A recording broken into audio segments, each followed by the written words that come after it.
감사합니다.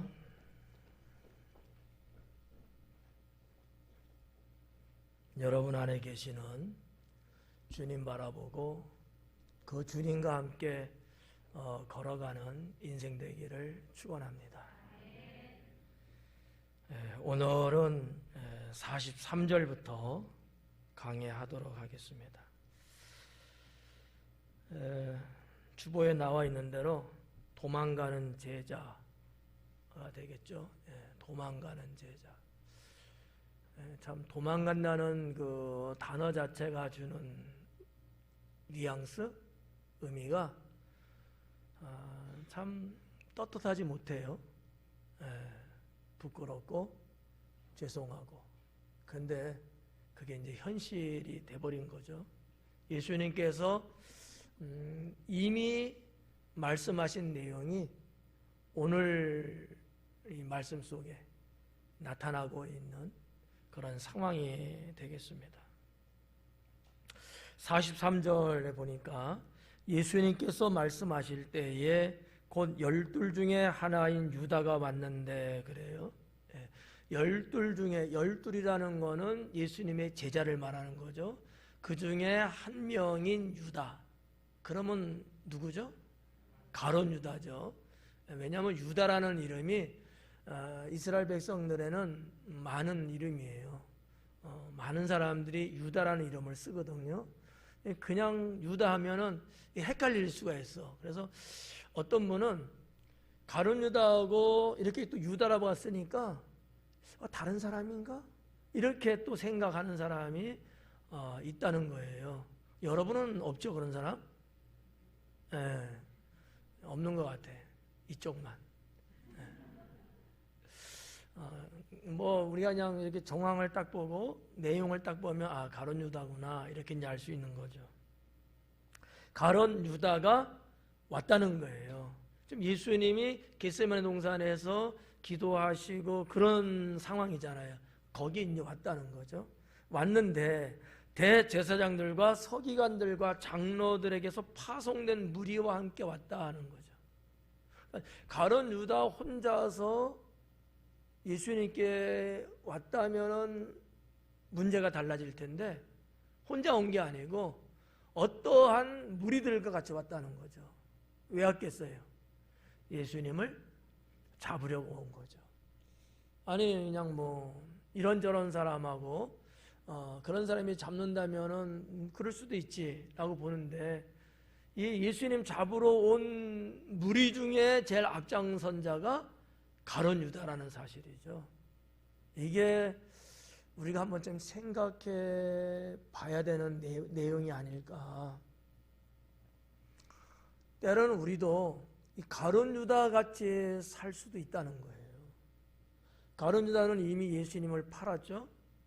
그리고 그 예수님을 죽음으로 몰아가기 위해서 지금 잡으러까지 왔다는 거예요. 우리도 하나님 믿고 예수님을 운운하고 고백하면서도 때로는 예수님 배반하고 예수님 등치고 예수님을 대적하는 그런 행위를 할 때가 있다는데 마음 아픈 거죠. 난 그런 적 없는데라고 여러분 지금 생각하고 있을 거예요. 그냥 의식적으로는 그런 일이 없을 거라고 보는 거지만 나도 모르게 때로는 내가 그와 같은 행동을 하고 그런 말을 할 수도 있다고 하는 거죠. 그러나 더 끔찍한 사건은 뭐예요? 무의식 중에 일어나는 게 아니고 알면서도 내가 주님을 배반하고 주님을 팔아버리는, 주님과 역행하는 그러한 때가 없지 않아 있다는 것에 대해서 경악하지 않을 수 없다는 거죠. 물론 여러분들은 나는 절대 그러지 않으라고 생각할 거예요. 베드로와 제자들도 다 그렇게 말했거든요. 모두가 다 주님을 떠나고 모두가 다 주님 배반하고 다 그래도 나는 절대 그러지 않습니다 그랬거든요. 근데 그렇게 호언장담했던 제자들 역시 예수님 배반과 예수님을 팔아버리는 것과 예수님을 내치는 그래서 도망가는 뭐 이러한 데까지 이르는 것을 볼 수 있습니다. 여기 이제 등장하고 있는 자들을 보면은 자 무리들인데 이 무리들은 산헤드린 공회에서 파송한 무리들이라고 하는 사실이에요. 대제사장과 서기관들과 장로들, 산헤드린 공회의 구성 멤버들은 다 그들이었다고 그랬죠. 그러니까 여기 지금 예수님을 잡으러 온 무리들은 그냥 동네 깡패들이나 이상한 사람들이 아니라는 거죠. 어떻게 보면 합법적으로 온 자들이라는 거예요. 산헤드린 공회에서 정식으로 아마 파송했을 거라고 짐작할 수 있다는 거죠. 그러니까 예수님을 잡고 죽이는 일에 누가 앞장섰냐? 이스라엘 유다 민족을 대표한다고 하는 산헤드린 공회가 했다는 사실이라는 거죠. 이게 끔찍한 거고, 그러다 보니까 이 무리들은 왔는데 그냥 미적미적거린다든지 아니면 야 우리가 하는 게 이게 잘하는가 못하는가 이런 생각 안 했을 거예요. 산헤드린에서 파송됐기 때문에 아주 당당하고 떳떳하게 왔을 거예요. 합법적으로 온 거죠. 뭐 우리나라도 사회적으로 이렇게 보면은 뭐 어디 무슨 뭐 건물에 점거하고 또 그 점거하고 있는 자들을 내쫓기 위해서 때로는 뭐 구청이라든지 어떠한 행정 정부의 뭐 이런 데서 이렇게 명을 받아서 오는 경우들이 있잖아요. 그 사람들은 그냥 당연하게 그냥 막 밀어붙이고 그럴 수 있거든요. 어떻게 보면 똑같은 거라는 거죠. 그러니까 산헤드린이라는 말은 없지만 대제사장들, 서기관들, 장로들 이렇게 세 부류의 사람을 공식적으로 이야기할 때는 이건 산헤드린 공회다 이렇게 볼 수 있다고 하는 거죠.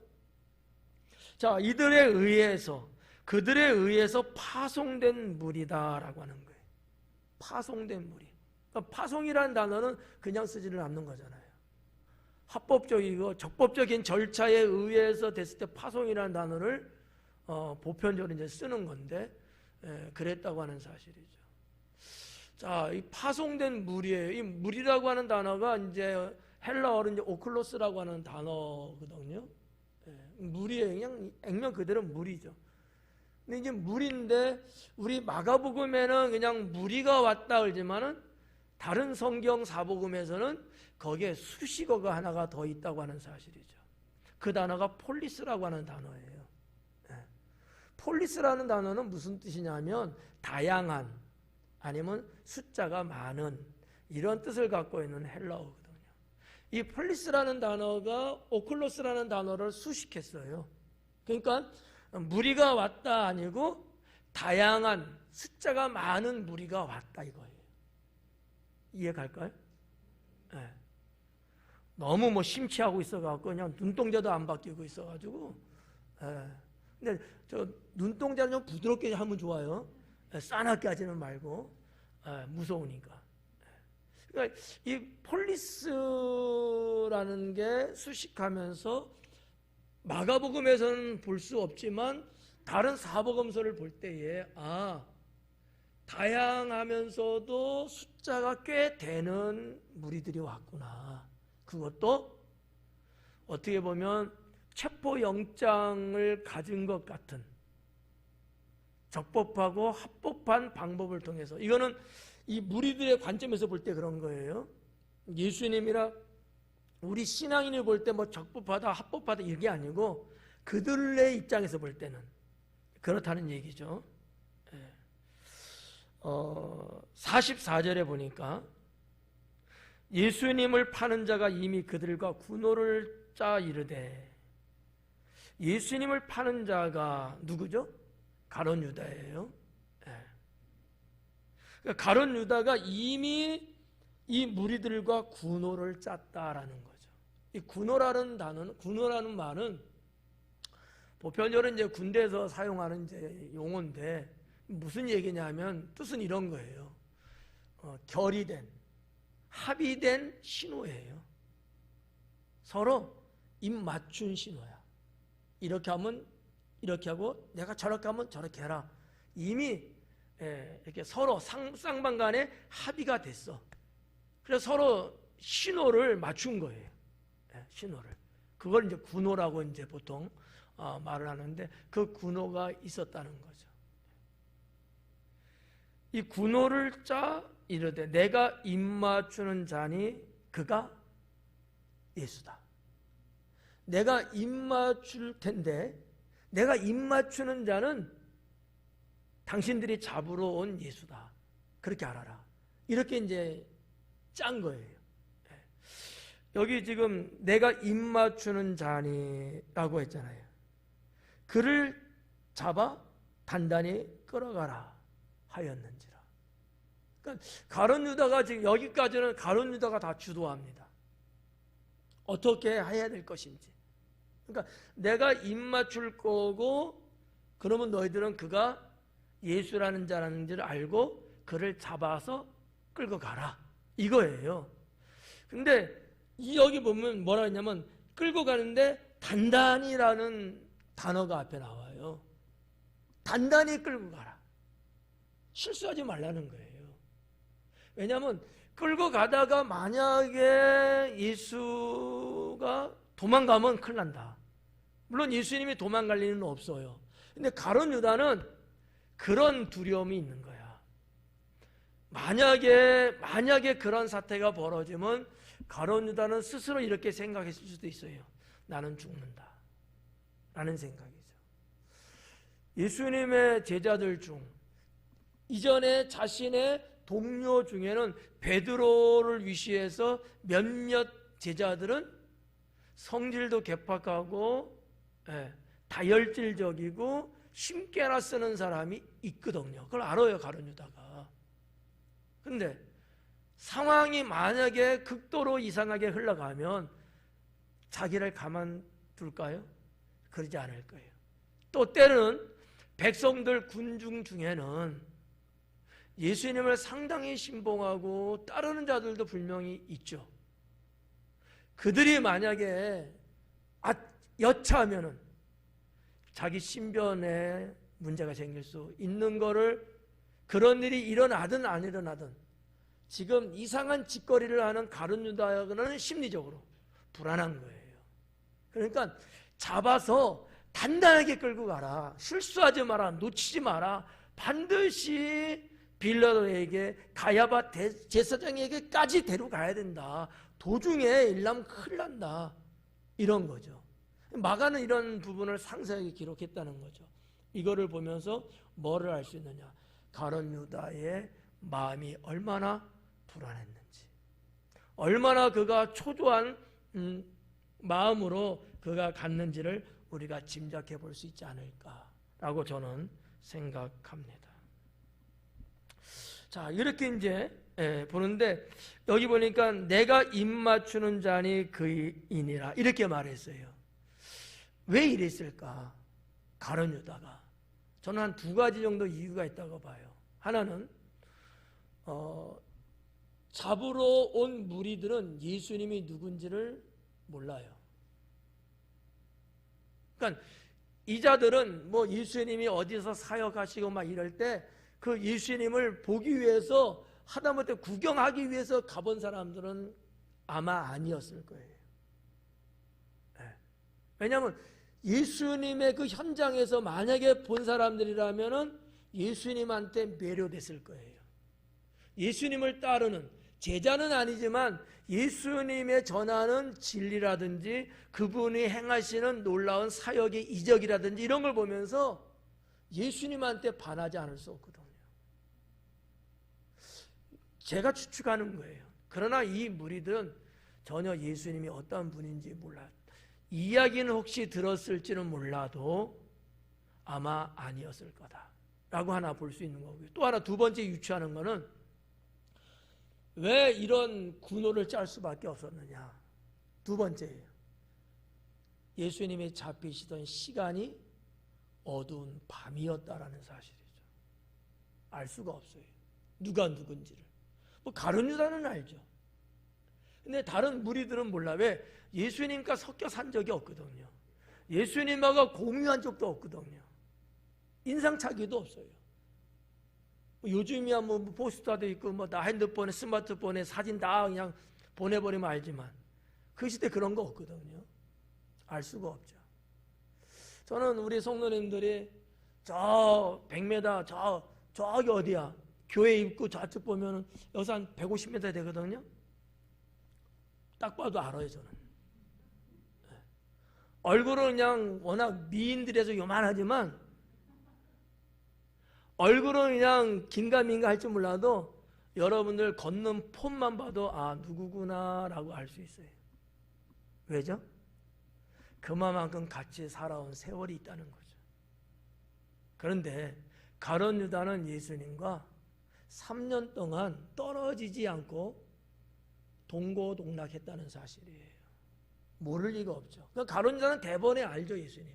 근데 무리들은 알아요? 몰라요. 그래서 아마 제가 유추해 볼 때는 무리들이 모르니까 알게 하기 위해서 잘못하면 엉뚱한 사람 덥석 잡을 거 아니야. 누구 잡을까? 안드레 잡을까? 베드로를 잡을까? 야고보를 잡을까? 네. 딱 잡을 거 아니에요. 그새 만약에 잘못해서 예수님이 튀어 하고 도망가면 난리 나죠. 그러니까 그런 부분들. 또 하나는 어두운 밤이었기 때문에 미리 그렇게 서로 이제 사인을 이제 주고받는 거죠. 별로 재미없나 봐. 그래서 이제 그런 얘기를 했고요. 45절에 보니까 이에 와서 곧 예수님께 나와 납비여 하고 입을 맞추니 그래요.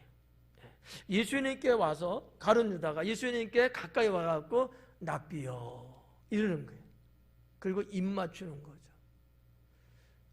사실 가룟 유다의 이날 이때의 그의 모습은 너무 가증스럽다라는 거죠. 왜냐하면 이미 가룟 유다는 예수님을 배반했어요.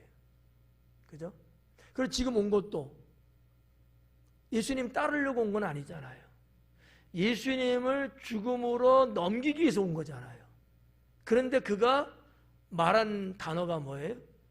납비여예요. 이 납비라는 그 단어가 갖고 있는 뜻이 뭐냐면 나의 큰 자라는 뜻이거든요. 내 인생에 있어서 큰 자라는 거야. 완전 나의 롤 모델인 거지. 내가 감히 범주할 수 없는, 내가 감히 어떻게 대할 수 없을 정도로 대단한 사람이라는 뜻이 납비거든요. 근데 거기에다가 역격을 써서 납비여. 이거는 존경과 존칭의 최상급을 사용한 단어거든요. 웃기지 않아요? 여러분이 방금 전에 저를 뒷담화 치고 와갖고 목사님 이러는 거 어떻게 보면 똑같은 거야. 저는 몰라. 저는 모르잖아요. 하지만 예수님은 알고 계셔요. 아주 치근덕스럽게 아주 교활하게 예수님을 그렇게까지 자기가 하면서도 아닌 것처럼 주님 앞에 와서 납비여 그러는 거지. 거기다가 뭐까지 했어요? 입까지 맞췄다는 거지. 입 맞췄다니까 뽀뽀했구나 이거 아니에요. 우리 뭐 한국식 같으면 입 맞췄다면 뽀뽀했나? 이렇게 보지만 서양은 그렇진 않아요. 물론 뭐 서양 사람도 뽀뽀는 하지. 근데 여기서 말하는 그런 뽀뽀는 아니고 유대인들이 보편적으로 입 맞추는 게 한 두 가지 됩니다. 하나는 손에다가 입을 맞추는 경우 하나 있어요. 이게 다 인사예요. 최대로 예의를 갖춘 인사거든요. 더 인사를 더 격렬하게 맞춘 경우는 발에다 입을 맞춥니다. 그러니까 손등에다 입 맞추는 경우가 있고 발등에다 맞추는 경우가 있는데 자 아무튼 어디다 했는지는 모르지만 입을 맞췄다는 거예요. 이거는 여러분들이 그냥 내가 볼 땐 손이야 아니 내가 볼 땐 발이야 그건 알아서 하세요. 아무튼 입 맞췄다. 이거는 최대로 자기가 예수님을 이렇게 격하게 올려드리려고 입맞췄다라고 저는 보질 않아요. 우리가 너희들이 잡으러 온 예수가 이 사람이 분명하다, 쐐기를 받기 위해서 한 거라고 저는 생각하는 거죠. 단순하게 몇 마디 하는 거, 많은 무리들이 왔는데 사실 분간하지 못할 수 있어요. 말로만 이렇게 해갖고는.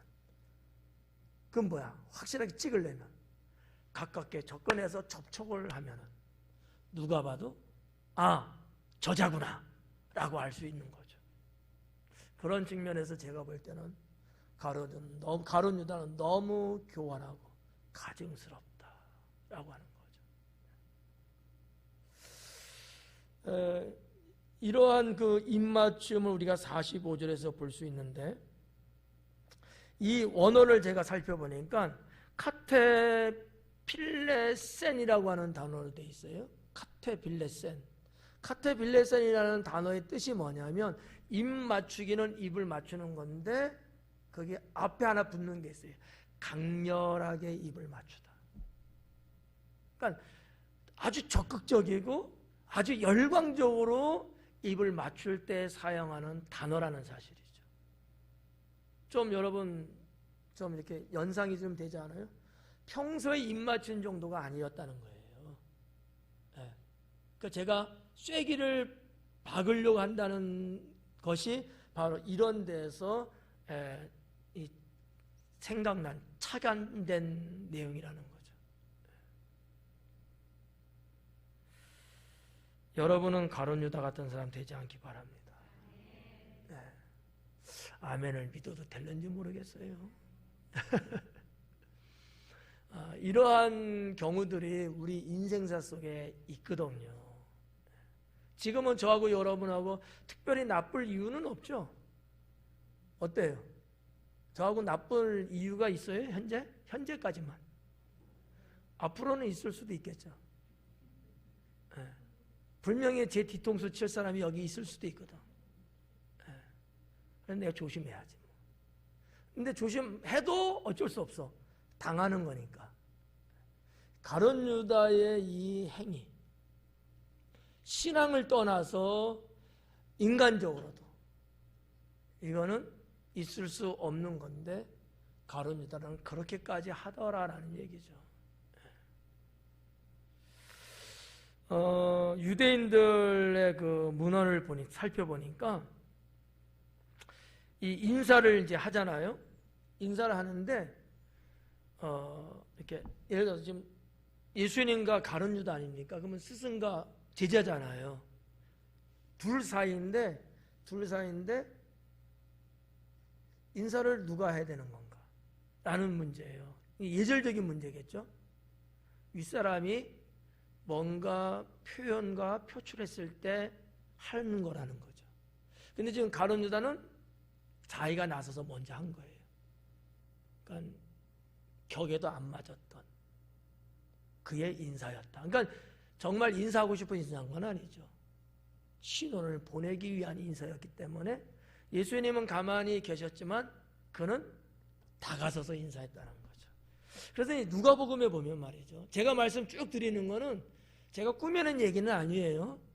성경 사복음서에 있는 내용들이 한 95%. 근데 고대 문헌이나 이런 데서 한 약 한 5%에서 10% 정도 찾아서 말씀드리는 건데, 누가복음 말씀에 보면 예수님이 가룟 유다한테 이 얘기를 해요. 똑같은 지금 현장이에요. 네가 나를 잡으려고 입 맞추느냐 라는 거예요. 네가 나를 잡으려고 나에게 입 맞춘 것 아니냐, 이런 얘기를 예수님이 가룟 유다에게 딱 던져요. 어땠을까? 가룟 유다의 그때 마음은 뜨끔했을까? 아니면 당연하지 그랬을까? 여러분 같으면 어떨 것 같아요? 그렇죠. 양심은 살아있네. 근데 가룟 유다는 뜨끔하지 않았을 거예요. 왜 이런 얘기를 드리냐면 그의 양심은 이미 화인 맞았다 라는 거, 부패했다는 거죠.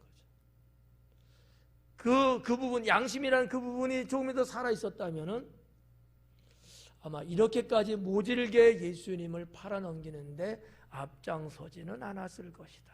성경 내용을 우리가 한번 깊이 좀 이렇게 파고들면서 좀 살펴본다면 보여요?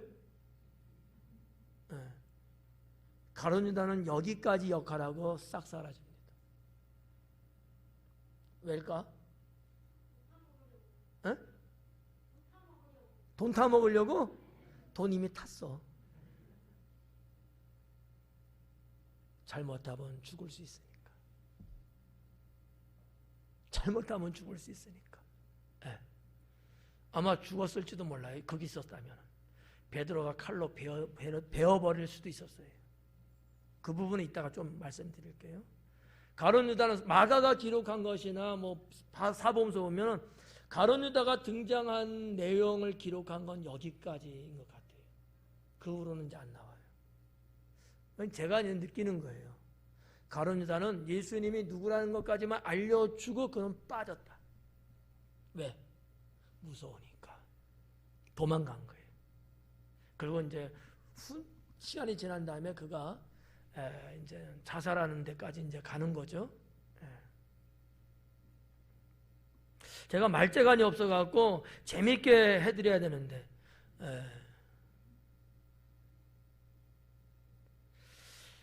46절에 그들이 예수님께 손을 대어 잡거늘 곁에 서 있는 자 중에 한 사람이 칼을 빼어 대제사장의 종을 쳐 그 귀를 떨어뜨리니라. 자, 여기 보니까 곁에 서 있는 자 중에 한 사람이 그래요. 곁에 서 있는 자 중에 한 사람. 곁에 서 있는 사람은 누굴까요? 제자들이겠죠. 예수님이 계시면 그 옆에 곁에 서 있는 사람들이 있는 거예요. 그들 중에 한 사람. 그가 누구라고요? 마가복음엔 누구라고 써있지 않습니다. 그러나 마태나 누가복음엔 그가 요한복음에는 베드로라고 나와 있어요. 베드로. 자, 베드로라고 한번 보고 우리가 보자고요. 한 사람이 베드로가 칼을 빼어 대제사장의 종을 쳐 그 길을 떨어뜨렸다. 이 대제사장의 종, 그도 온 거예요. 그의 이름은 말고라고 성경에 기록했습니다. 마가복음엔 없어요. 근데 이제 여기서 자, 베드로가 칼을 가지고 말고의 길을 쳤다는 거예요. 여기까지는 여러분이 알고 있는 거죠. 그 칼은 누구 칼일까? 그냥 동화 얘기라고 생각하면 이게 신중한 거예요. 어떻게 보면 예수님의 제자들이 칼을 지니고 살았을까요? 그렇게 혹시 생각하시는 분들 계세요? 아니, 맞아요? 아니죠. 근데 베드로가 칼로 그랬대잖아요. 그러니까 같이 온 무리들 중에 여기 성경에 기록된 거 보니까 칼과 몽치를 가지고 왔대잖아요. 그래서 무리의 칼을 빼갖고 내리치지 않았나, 이렇게 이제 우리가 볼 수 있는 거죠. 다들 그렇게 생각해요. 근데 제가 볼 땐 틀렸다라는 거죠. 그럼 뭐지? 주일학교 선생님들은 잘 들어야 돼요. 언젠가 이 말을 할 수도 있거든요. 가르치다 보면. 베드로의 칼입니다. 그럼 원래 베드로가 칼을 갖고 있었을까? 아니에요. 칼을 준비한 거죠. 왜 준비했을까? 성경에 기록된 바에 의하면 예수님이 만찬을 할 때에 너의 양식을 팔아서 칼을 사라 그랬거든요. 전혀 생각 안 나죠? 성경 말씀이. 그런데도 어떻게 1년에 몇 독을 읽었어? 다 그래요. 다 그래. 다 생각나나? 안 나지. 그래서 제가 생각하는 거예요. 정답인지 아닌지는 몰라. 이 말을 듣고 베드로가 칼을 준비하지 않았을까? 무리들의 칼은 아니라고 보는 거죠. 그리고 그 칼로 내리쳤는데 워낙 실력이 없어서 귀를 잘랐다. 아니면 워낙 실력이 좋아서 귀만 잘랐다. 해석은 여러분 알아서 하시고요.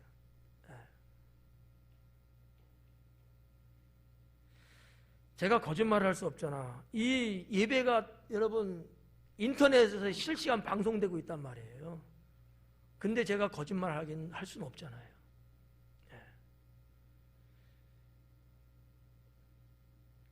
베드로가 칼을 빼어서 대제사장의 종 말고의 귀를 떨어뜨렸다는 거죠. 엄청난 사건이에요, 사실은요. 왜냐하면 공무집행 방해야. 그렇잖아. 사내들이는 대한민국 국회와 같은 곳인데 거기서 뭔가 명령을 받아서 와서 집행하는 문제인데 그들을 대적해서 칼을 내려쳤다? 이거는 대항이죠. 단순한 사건이 아니라는 거, 어떻게 보면.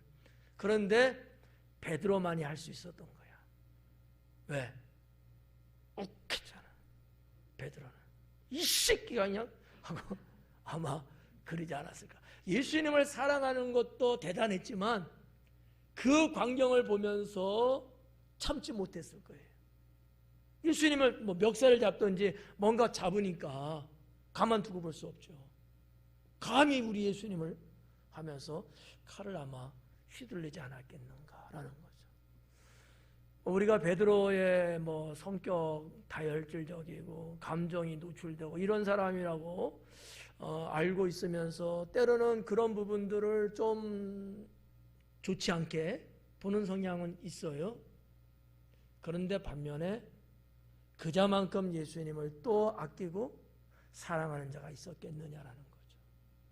예. 저는 한편은 좀 부러워요. 베드로라는 제자가 있었다는 게. 내 주변에는 그런 사람이 과연 있을까? 내가 이렇게 뭐 무슨 일이 있어갖고 억울하든 안 하든 뭔 이렇게 갖고 뭐 이렇게 그럴 때 과연 나서서 제지하고 말리고 이럴 만한 용기 있는 사람들이 과연 우리 교회에 있을까? 라고 생각을 해봤는데 없을 것 같아요. 왜? 지난날에도 없었거든. 뭐 세월이 지났으니까 그동안에 아마 생겼을 수도 있어. 예. 그런데 성향을 봤을 때 다들 쳐다만 보고 있을 것 같아. 그래서 나는 부럽더라고. 베드로라는 자가 있다는 게. 예. 여러분이 저의 위치에 한번 와보면은 제 마음이 어떤 마음인지 아마 좀 이해할 수 있을 거예요. 예.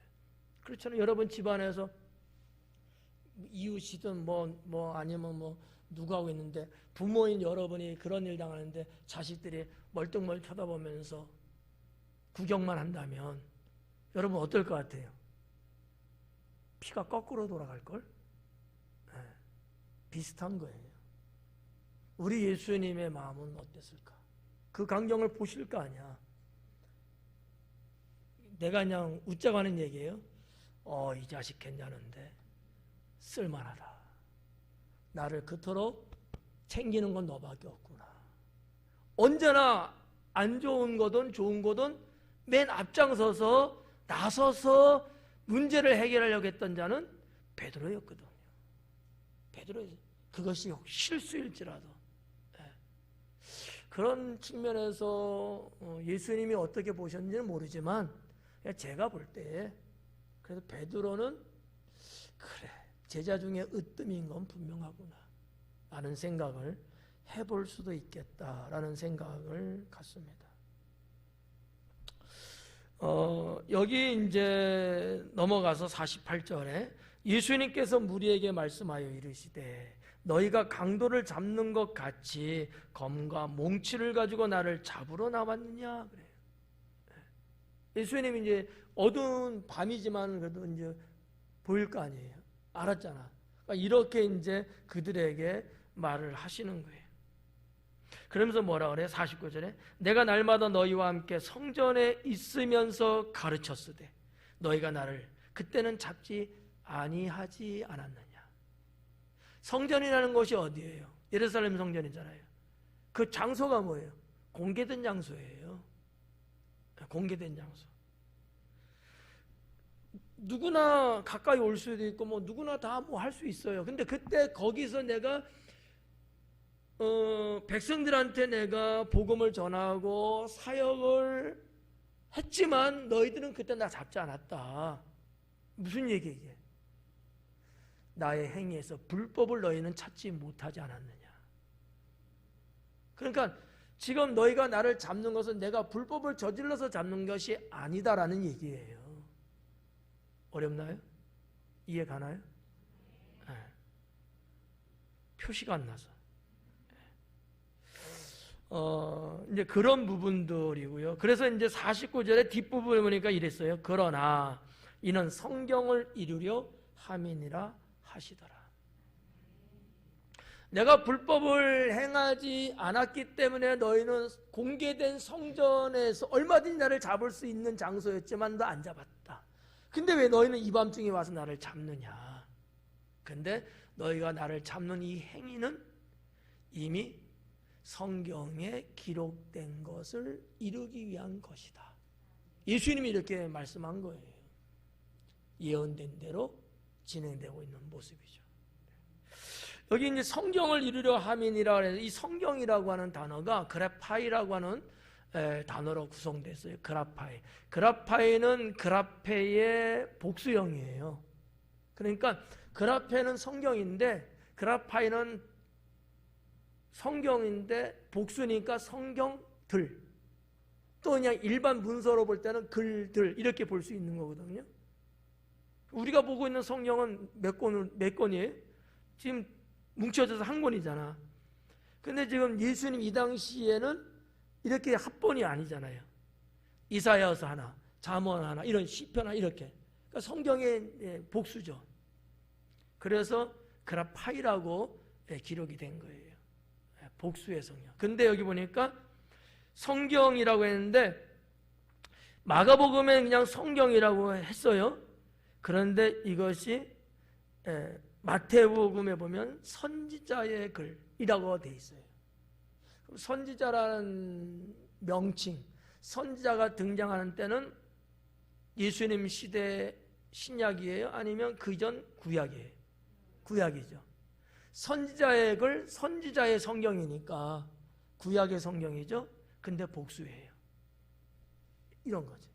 그러면 그게 뭐냐? 그게 뭐냐라고 봤을 때 이사야서와 스가랴서라고 볼 수 있다는 거죠. 이사야서 53장과 스가랴서 13장에 보면 예수님에 대한, 예수님이 붙잡히는 것에 대한, 예수님의 고난받는 것에 대한 말씀이 예언이 이미 돼 있어요. 예수님은 이것을 지금 인용하고 있는 겁니다. 여기까지 넘어갈게요. 50절 말씀에 보니까 제자들이 다 예수님을 버리고 도망하니라. 오늘 말씀의 제목을 저는 여기서 따왔습니다. 도망가는 제자. 도망가는 제자. 사실은 제자들 중에서 한 명만 도망갔나요? 아니면 다 도망갔을까요? 여기 다 도망갔다 그랬잖아. 그러면 제가 제목을 달 때에 도망가는 제자들 이렇게 해야지 맞죠? 근데 저는 제자 이렇게 했거든요. 단수로. 왜 그랬을까? 알 리가 없지. 예수님의 제자를 이야기하려고 제목 붙인 게 아니고 오늘 내가 도망가는 제자일 수 있다 라는 거를 여러분께 피력하려고 제목을 단수로 썼어요. 기분 나쁘죠? 우리도 예수님의 11 제자들처럼 도망갈 수 있는 사람들이다라는 거예요. 예수님의 제자들이 우리보다 못나고 그래서 막 도망갔을까요? 나는 아니라고 봐요. 예수님 제자보다 못난 사람이 우리 중에도 얼마나 많은데 분명히 있어요. 근데 하여튼 그들은 도망갔어요. 그럼 그들은 왜 도망갔을까? 그 이유를 저는 3가지로 정리해 봤습니다. 하나는 예수님의 제자들은 메시아에 대한 생각이 잘못됐어요. 이거는 제가 가끔씩 말씀드렸던 거예요. 자, 예수님이 메시아로 이 땅에 오신 목적은 뭐예요? 죄인을 구원하기 위해서죠. 근데 이 제자들은 그런 생각을 안 가졌어요. 이스라엘을 로마로부터 해방시켜줄 정치적인 메시아. 그러면 그 일에 있어서 자기들이 제자로서 있었잖아요. 그러면 분명히 뭔가 예수님이 우리의 왕으로 쓴다면 우리는 뭔가 장관 자리 한 장은 뭔가 되지 않을까라는 생각을 분명히 했을 거예요. 그러니까 여러분들은 예수님을 죄인을 구원하기 위해서 이 땅에 오신 메시아의 생각을 갖고 있겠지만 당시에 제자들의 생각은 그렇지 못했다라고 하는 거예요. 그러다 보니까 무슨 일이 제자들 사이에 있었어요? 싸움박질이 있을 수밖에 없었다라는 거죠. 대표적인 게 뭐예요? 우리들 중에서 누가 큰 자입니까? 네. 사실 예수님에 대한 신앙을 제대로 갖고 있다면 이런 일이 있을 수가 없는 거죠. 네. 오늘날 우리들도 예수님을 구주로 믿고 하나님을 믿는다 하면서 신앙의 삶을 살아가고 있습니다마는 가룟 유다나 제자들처럼 주님의 일을 하면서 싸움박질 하는 경우들이 있을 수 있어요. 주님의 일을 한다면서 하나님 교회의 일을 한다면서 내 소리를 높이고 내 감정을 드러내고 내 이익을 챙기려고 하고 그런 일들이 있을 수 있지 않겠느냐라는 거죠. 그러면 안 되는데 그럴 수 있다는 거예요. 실제적으로 때로는 어느 교회들은 그런 모습이 있고 우리 교회도 아니라고 하면 거짓말일 수도 있을 거예요. 올 100% 그런 일이 단 한 번도 없다 이렇게 말할 수는 없겠죠. 가끔씩 파열음이 분명히 있을 수 있을 거예요. 왜 그랬을까? 주님을 믿고 구원받은 성도가 되어서 살아간다면은 그런 어떤 인간적인 생각을 가져서는 안 되잖아요. 누가 내 자존심 혹시 건들고 짓밟아도 우리는 어떻게 살아야 될까요? 나는 죽는 자로 살아야죠. 겸손하게 나를 내려놔야죠. 근데 쉽지 않나 봐요. 그냥 파르르 해갖고 서로 대적하고 대항하고 부딪히고 어떻게 보면 도망가는 제자들하고 크게 다르지 않는 모습 아니겠느냐라는 거죠. 주님을 그렇게 우리가 믿으면서도 아직 변화되지 못한 모습을 지니고 있기 때문은 아닌가라는 거죠. 그래서 두 번째 내용이 뭐냐면 제자들은 예수님을 믿고 따르면서 진리의 신앙을 갖지 못했어요. 3년 동안 늘 예수님 전하시는 말씀을 계속 들었잖아요. 그리고 예수님이 그 사역 현장에서 베푸시는 놀라운 하늘의 이적들을 봤잖아요. 이 정도 실제적인 체험을 한 정도라면 3년 정도면 어느 정도 어떻게 돼야 되는 거야 이거? 바뀌어야 되는 거 아니에요? 서당계 3년이면 풍을 넣는다고. 라면집에서 멍멍 짖는 1년 된 개도 라면 끓인다는데 3년 동안 예수님과 그렇게 동고동락했던 제자들이 그 진리의 신앙을 갖지 못하고 여전히 변화되지 못한 모습. 변화 안 됐어요.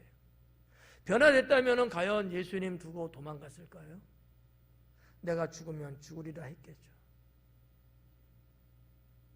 이쪽만 쳐다보잖아. 아닐까요? 여러분 어때요? 정말 내가 예수님 믿고 구원받은 자가 맞고 내가 하나님 나라 천국에 들어갈 자가 맞고 내 생명을 살리신 주님에 대한 은혜에 감사하고 있는 자가 맞다면 내가 주님 지키고 주님 옆에 있다 죽는다 한들 문제 있어요? 여러분 그러지 않고 요리 피하고 조리 피하다가 이 땅에서 몇 년 더 살 것 같아요? 50년? 100년? 천국에서는요 영원하잖아요. 여러분 똑똑하니까 잘 생각해 봐요. 계산 한번 해보세요. 예수님을 내가 버리고 나 살겠다고 교회 안에서 내가 주님 위해서 일하는 자라고 말하면서도 내가 성질이 죽지 않고 내 육신의 감정이 살아있고 인간적인 생각을 앞세운다는 것이 과연 이것이 맞겠느냐라는 거죠. 우리 주님은 기뻐하지 않죠. 여러분의 목사인 나도 그와 같은 것은 기뻐하지 않습니다. 환영할 수 없죠. 나의 물론 자존심 있어요. 나의 위치 있죠. 그게 뭐가 그렇게 중요합니까? 그렇지 않을까요? 그런 거를 내려놓을 줄 아는 것이 진정한 신앙이 아닐까요? 우리 예수님은 하나님이신데 그분은 하늘 보좌를 내려놓고 이 땅에 오셨는데 말이죠. 우리가 고작 그 정도도 내려놓지 못한다면 이게 말이 되냐라는 거예요. 뭐든지 할 수 있어야죠. 주를 위해서라면. 주를 위해서라면. 맞습니까? 예. 그 신앙을 여러분 가지셔야 돼요. 근데 제자들은 그런 신앙을 못 가졌어요. 진리를 믿는 신앙. 그 진리로 인해서 내가 변화된 신앙. 에베소서 말씀처럼 예수님의 옷을 입고 새로운 사람이 되어야 되는 이걸 못 가진 거예요. 그건 뭐야? 3년 동안 헛수고한 거죠. 아까운 세월이에요. 세 번째는 뭐 때문에 그랬을까? 하나님 구속 계획의 본질을 갖지 못했다. 좀 어려운 신학적인 표현입니다만 하나님의 구속에 대한 본질 이게 없었어요. 하나님의 구속의 본질이 뭐야? 죄인을 구원하시는데 이 땅에 메시아가 탄생하게 하는 거잖아. 그리고 무리들이 백성들이 그 메시아 된 예수님을 믿고 구원받는 거잖아. 이게 하나님 구속의 본질이거든요. 이게 없었어요. 그러다 보니까 눈에 뵈는 게 없는 거지. 기고만장하고 자기가 최고고 예수님 말씀하신 것처럼 모든 영적이고 값진 것은 하늘에 쌓아둬야 되는데 이 땅에 속해 있고 이 땅의 것에 만족하고 이 땅의 것을 추구하며 살아가는 모습밖에 안 됐던 거죠. 어떻게 보면 총망라되는 내용들이에요. 예. 그러니까 내가 큰 자로 인정받고 싶고 내가 왕국을 건설하게 되면 그 왕국에 내가 한 자리 꿰차고 싶고 사람들한테 내가 더 잘난 것처럼 보여주고 싶고 뭔가 하나라도 내가 얻어갈 게 없는가 챙겨갈 게 없는가 욕심을 부릴 수밖에 없고 말이죠.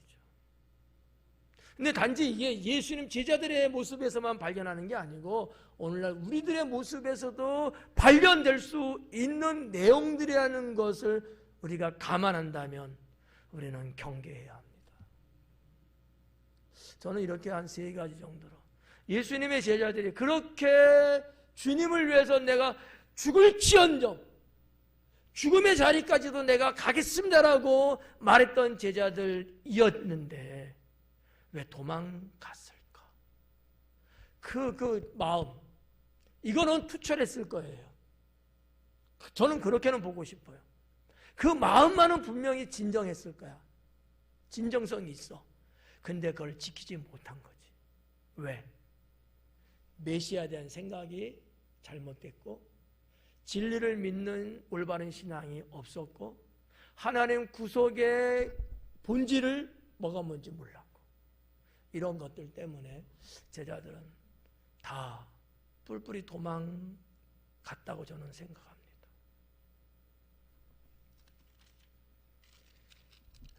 여기까지가 이제 그 50절 말씀이고요.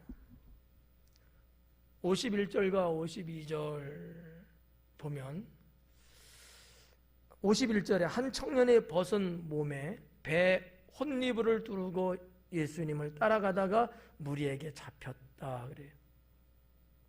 한 청년이 벗은 몸에 배 혼니부를 둘렀다는 거죠. 벗은 몸이에요. 한 청년이. 자, 여러분이 한번 광경을 한번 생각해 봐요. 겟세마네 동산에서 예수님을 체포하고 끌고 예루살렘 성 안으로 들어갔어요. 조용히 소리 없이 갔을까요? 아니면 뭔가 시끄러웠을까요? 시끄러웠겠죠? 조용하지는 않았을 거예요. 더군다나 밤이다 보니까. 그러니까 아마 이 한 청년은 잠을 자다가 소리에 놀라서 깼든지 뛰쳐나왔을 거예요. 근데 여기 뭐 이렇게 벌거벗은 몸인데 팬티는 입었겠지. 하여튼 뭐 그들의 어떤 이 잠자리 문화가 어떤지 모르지만 그 가장 기본적인 거쳤을 거예요. 왜냐하면 그 부분, 그 정도는 당시의 유대인들이 문화인이기 때문에 분명히 있었거든요. 근데 이게 베이블이라고 그랬어요. 여기 배 혼니불이라고 그랬어. 이거를 이렇게 들쳐 입고 왔다는 거예요. 근데 이제 그 유대인들의 그 역사서를 이렇게 뒤져보니까 이 배 혼니불은 유대인들 중에서 가난한 사람은 없다는 거죠. 배 혼니불은 아주 부자인 사람만 갖고 있었던 것이라는 거예요. 그러면 이 청년은 가난했다, 부자였다, 뭐죠? 부자였다. 부자였다는 거죠. 제가 추측할 때는 이 청년은 예수님을 아마 언젠가는 알고는 있었던 사람 같아요. 시끄러운 소리에 걸치고 나와서 본데 예수님이 붙잡혀 가는 거예요. 그래서 어느 정도 따라가는 거죠. 걱정되니까. 따라가다 잡혔어. 근데 52절에 보니까 배 혼니부를 버리고 벗은 몸으로 도망갔대요. 벗었다고 해서 여러분 다 벗은 건 아닐 거예요. 이상하게 상상하지 마요. 이런 말을 이제 기록을 했는데 11제자가 도망갔다고 50절에 했잖아요. 그걸 이 성경을 누가 쓴 거예요 지금? 마가가 썼어요. 이 청년은 누구였을까? 마가다는 거죠. 마가는 부자였어요. 오순절날 성령이 임한 장소는 어느 다락방이었어요. 그 다락방의 주인이 누구냐? 마가였어요. 그래서 마가의 다락방이라고 한 거지. 근데 성경에 기록된 게 뭐예요? 120명이라고 그랬잖아요. 모인 숫자가. 그러면 대략 이 공간 정도는 돼요. 근데 유대인들의 그 가옥 구조를 뭐 문헌에도 있습니다만 우리가 실제적으로 옛날 집 터들 가서 보면은 그렇게 크지 않아요. 작아요. 그냥 뭐 방 한 칸 정도면 한 폭이 한 2, 3m 정도밖에 안 돼요. 요 정도 방 하나가 한 요 정도밖에 안 돼요. 우리나라 옛날에도 가옥 구조를 보면은 본 적 있어요? 없죠? 옛날 가옥 구조는 우리나라 시골 같은 데서 보면은 요만해요 그냥 다. 그래도 적은 건 아니야. 누우면 머리는 안다. 그래서 옛날에 제 기억에 제가 어렸을 때 한 50년 전에 50년도 더 됐지만 한 50여 년 전에 제 기억에 집 치수를 말할 때 열자 치수의 안방이면 큰 집이라고 했거든요. 열자면은 한자가 30cm잖아요. 열자면 3m밖에 안 돼요. 큰 방이라고 그랬어요. 여러분 옛날 집 생각 한번 해봐요. 3m 됐을까? 잘 생각해봐요. 그렇게 크지 않았거든요. 그래서 저희 집이 저희 집 얘기해서 죄송해요. 저희 집이 12자 집이었어요. 한 방 하나가. 그래서 사람들이요 다 놀랬어요. 그때 죽은 사람이 있는지 몰라. 놀래서. 그런 방이 한 2개, 작은 방 하나, 한 서너 개 방, 부엌, 거실 그렇게 지었거든요. 상당히 큰 집이었죠. 일하는 분들, 동네 사람들이 깜짝 놀랄 정도로. 근데 몇천 년 전 얘기잖아. 그리고 우리가 성지순례 가면은 이런 옛날 집 가옥 구조들을 가서 보는 경우가 있거든요. 정말 작더라고요. 근데 한번 생각해봐요. 120명이, 다락방에 120명이 들어갔대요. 어마어마한 거예요. 이건 궁궐이에요. 솔로몬의 궁전, 왕궁 이런 거 있잖아요. 다윗왕에. 여러분 상상을 너무 오버하면 안 돼. 그렇게 크지 않아요. 다락방에 비교했을 때. 궁궐 같은 거야. 부자라는 거지. 그래 이 마가라고 보는 거예요. 마가. 제자들이 도망간 것을 기록을 했는데 마가는 양심이 있는 거야. 자기라고 말은 안 했지만 한 청년이라고 기록을 하면서 자기의 부끄러움을 지금 고백하고 있는 것 아닐까. 저는 이렇게 보는 거죠. 맞는지 틀린지는 몰라요. 그렇게 생각하는 분들이 조금 있을 수 있어요. 성경을 연구하는 분들이라면. 여기까지 준비된 거. 자, 아무튼 마가는 성품적으로 볼 때 제가 알고 있는 마가의 성품은 좀 유순하고 온유하고 좀 달리 말하면 겁이 많은 청년이었습니다. 그래가지고 사도 바울하고 사역할 때도 결국은 못하고, 나중에는 쓰임 받지만 마가가 처음에 초창기 때는 그러지 못했거든요. 결국 중도에 하차하고 사역을 못했죠. 그만큼 여렸어요. 그렇지만 아무튼 예수님을 자기 그 청년 시절 때 배웠고 뭔가 따르는 그런 신앙이 분명히 있었을 거예요. 그래서 아마 그 광경을 보고 쫓아가는데 붙잡히니까 겉옷이 잡혔을 거 아니야. 그러니까 이거 그냥 벗어 던지고 도망간 거야. 똑같이 도망간 거야. 제자들도 도망갔고 마가도 도망갔고 우리도 도망가고. 도망가면 안 되는데 여러분은 도망가지 않기를 바랍니다. 그러려면 신앙이 분명하게 서 있어야 된다. 기도하겠습니다.